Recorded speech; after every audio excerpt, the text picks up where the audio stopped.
Hello, hello! Hello mga mare! Kumusta po ang lahat? At welcome na welcome po kayo dito sa Egypt. Yes, ngayong araw po ipapakita ko sa inyo kung ano po ba ang itsura ng karaniwang tiyangge or bilihan ng mga damit dito sa Ehipto. Pasensya na po at yung aking camera ay medyo magalaw kasi po yung iba po ayaw pong magpahagip sa aking camera. Ganito po ang itsura ng mga tindahan ng mga damit dito.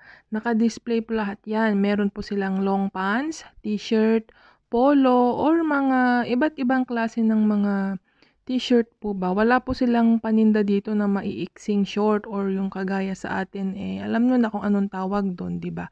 Mamimili lang po kayo kung anong design ang gusto ninyo, pagkatapos ay sabihin lang sa tindero kung anong gusto ninyong kulay or size.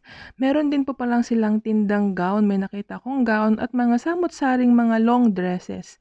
Marami po silang mga tindang dress dito at meron din silang tindang abaya. Syempre hindi yan mawawala. Meron din po silang mga tindang mga towels, punda, at mga kumot at iba pa. Kung kagaya ko na kayo ay matangkad at medyo healthy, maganda pong mamili ng mga dress dito kasi size natin to.